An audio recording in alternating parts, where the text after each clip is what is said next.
Big AI companies are no longer just racing to build the smartest model. They are starting to build completely different ways to put AI into your life. And the craziest part is, they do not even seem to agree on what the next AI device is supposed to be.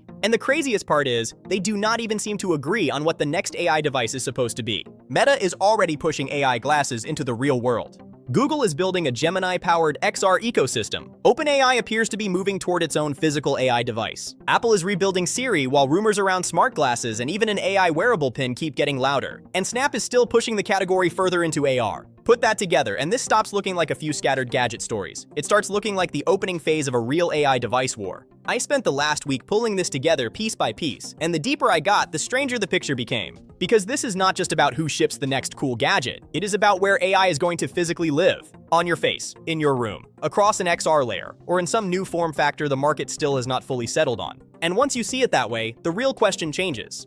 This is no longer just about who has the best model. It is about who is betting on the right device. And once you see it that way, the real question changes. This is no longer just about who has the best model. It is about who is betting on the right device. And right now, the most real AI device story in this entire race may actually be Meta's. Because with Meta, this is no longer a concept. In late March, Meta unveiled two new prescription smart glasses models, Ray-Ban Meta Blazer Optics and Ray-Ban Meta Scriber Optics. Priced at $499 with pre-orders in the US and sales starting on April 14, 2026. Reuters also reported that Meta already held about 76.1% of global smart glasses shipments in 2025, and IDC expects the category to grow from 9.6 million units in 2025 to 13.4 million in 2026. That means Meta is not testing a science project anymore. It is already sitting inside a category that is starting to look real. That means Meta is not testing a science project anymore. It is already sitting inside a category that is starting to look real. Meta also now has a real product ladder. On one side, it has more normal-looking prescription glasses that feel close to everyday wear.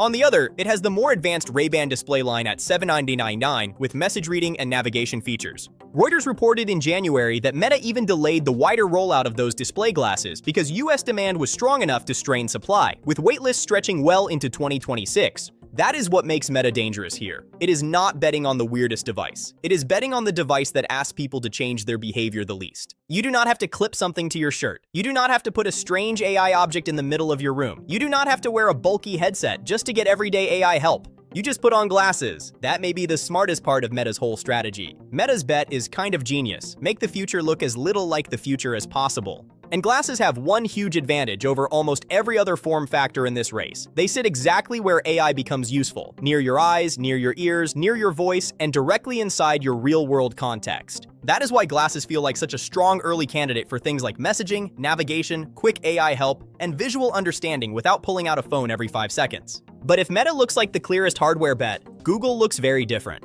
Because unlike Meta, Google does not seem to be betting on one obvious consumer gadget. Google looks like it is trying to build the Gemini-powered operating layer underneath an entire category of future devices. Reuters reported that Google and Warby Parker are targeting AI-powered smart glasses in 2026, built on Android XR and powered by Gemini. Google has also partnered with Gentle Monster and expanded its work with Samsung, which already anchors the headset side of Android XR. And Google is not framing this as just one type of glasses either. Reuters reported two categories. One is more screen-free AI glasses with speakers, microphones, and cameras, and the other is display glasses with in-lens screens for things like navigation and translation. In Google's own Android XR demos, the company showed messaging, appointments, directions, photos, and live language translation. That makes Google's strategy feel broader than Meta's. Meta looks like a product bet. Google looks like a platform bet. Meta wants to sell you glasses. Google, of course, would rather power the whole category. That difference matters. Meta's strongest idea so far may be that AI hardware has to feel normal fast. Google's stronger idea may be that one form factor will not be enough. Glasses for everyday help. Display glasses for information in your line of sight. Headsets for more immersive XR use. Google is not just asking which single device wins. It is trying to cover the whole map. But even that still keeps the story mostly on your face. Then OpenAI shows up and makes the whole category stranger.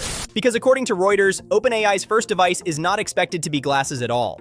It is reportedly a camera-equipped smart speaker, likely priced between $200 and $300 and not expected to ship until February 2027 at the earliest. Reuters also reported that OpenAI's smart glasses likely would not be ready for mass production until 2028. That immediately makes OpenAI feel different from Meta and Google. Meta is pushing glasses. Google is building an XR layer across glasses and headsets. OpenAI, at least right now, appears to want to start with something that lives in your room, not on your face. Reuters said the speaker would include a camera, so it can take in information about users and their surroundings. That means the first OpenAI device is being described less like a simple speaker and more like a context-aware AI object for the home. And that is a serious difference in device philosophy. Glasses are useful because they stay with you. A home AI object is useful because it stays around you. You do not have to wear it. You do not have to normalize cameras on your face first. You do not have to clip something strange onto your body. You just place it in the room. And if it is good enough, it becomes part of the environment.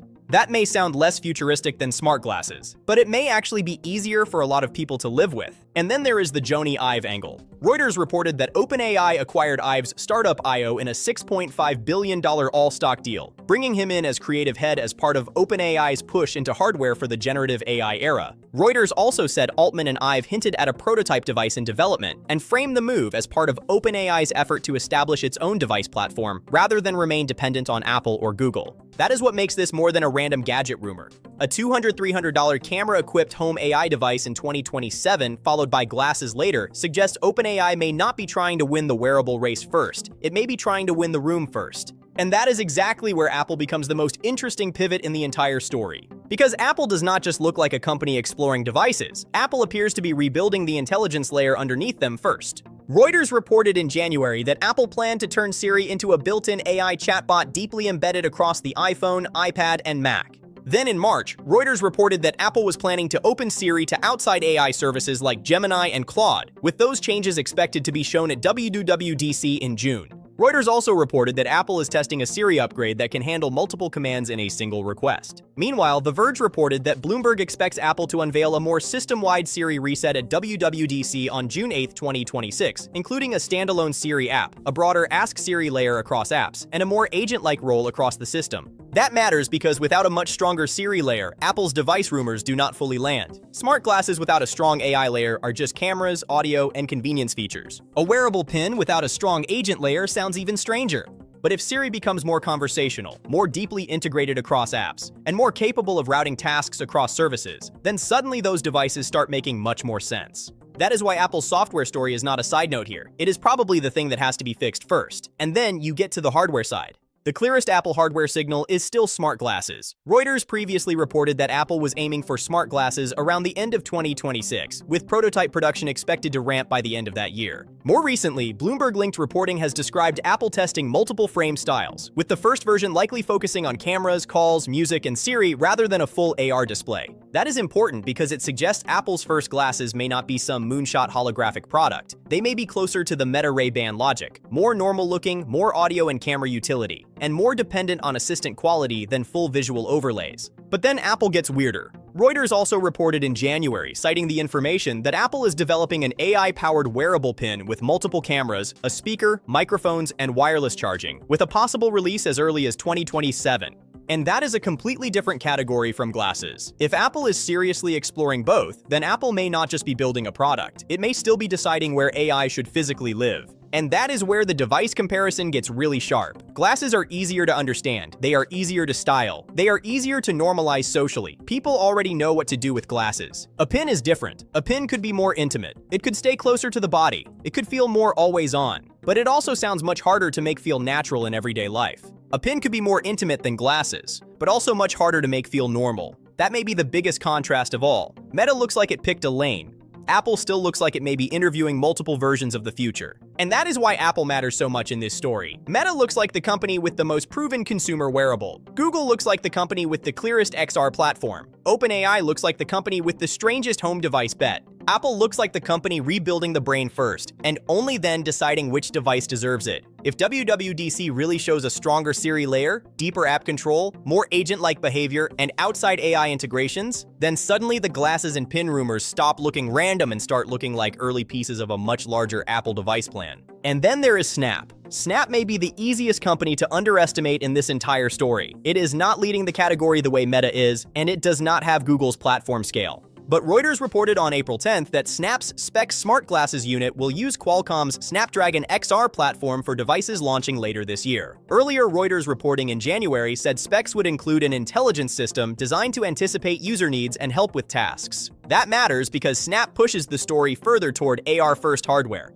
Meta's strongest products currently look like the most wearable version of AI glasses. Snap still feels more willing to push toward a future where the device does not just assist you, it starts layering digital information into the world around you. Snap may not be leading the race, but it definitely refuses to leave the room. And once you put Snap next to Meta, Google, OpenAI, and Apple, the pattern becomes obvious. This is no longer one product category. This is a fight between completely different ideas of what an AI device should be. Because if you strip away the company names for a second, what you are really looking at is not a battle between brands. It is a battle between device types. Smart glasses may be the most natural candidate right now. They are easy to understand, easy to imagine, and they ask for the smallest behavior change. Meta's traction proves that. Google's Android XR push reinforces the same basic belief. Glasses are one of the clearest ways to put AI close to your eyes, your ears, and your real-world context. But glasses are not automatically the final answer. A home AI object may look less futuristic, but it may actually be easier to live with. OpenAI's reported $200-300 camera-equipped smart speaker, with no shipment expected before February 2027, points toward a very different theory of the market. Maybe AI does not need to sit on your face first. Maybe it needs to sit in your environment first. Then there is the wearable pin idea, which is where Apple becomes especially strange. A pin could be more intimate than glasses. It could stay closer to the body. It could feel more always on, but it also sounds much harder to normalize socially. That makes it one of the most intriguing form factors in the whole story, and also one of the riskiest.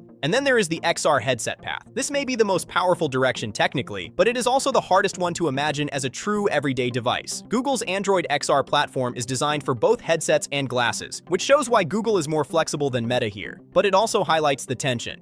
The most immersive hardware is not always the most livable hardware. That may be the core truth of this whole race. The most futuristic-looking device may also be the one people are least likely to wear to a grocery store. So now the comparison gets sharp. Glasses may be the most natural. A home AI object may be the least awkward. A wearable pin may be the most experimental. XR hardware may be the most powerful, but also the least everyday. And that is exactly why no one looks fully settled yet. Meta looks the most proven right now. Google looks the most structurally prepared. OpenAI looks the most conceptually different. Apple looks the most unresolved. And Snap looks like the reminder that this category could still get a lot stranger before it stabilizes. So what happens next? The next major signal to watch is Apple at WWDC. If the reporting is right and Apple shows a much stronger Siri layer in June, deeper app control, outside AI routing, more agent-like behavior, then Apple's hardware rumors matter a lot more immediately. Without that, the devices stay interesting but incomplete. With it, the glasses and pin stories start to look coherent. The second signal is whether Google moves from demos to clearer device timing. Google has already shown what Android XR glasses are supposed to do. The question now is how quickly that turns from a polished preview into a product people can actually buy and wear in 2026. The third signal is whether Meta can hold its lead once the category gets crowded. Right now, Meta has real products, real pricing, real shipment share, and Reuters reported demand strong enough to affect rollout timing. That is a serious lead, but it also means Meta now has the most to defend. And the fourth signal is whether OpenAI can make the home-first idea feel natural. A camera-equipped AI object in the room sounds less flashy than smart glasses, but if it feels useful enough, ambient enough, and context-aware enough, that could become a very different entry point into consumer AI. And that may be the biggest takeaway from all of this. The winner may not be the company with the weirdest hardware, or the most powerful hardware, or even the smartest model. It may be the company that finds the right behavioral compromise. Not the device that looks most futuristic, but the device people will actually accept into everyday life.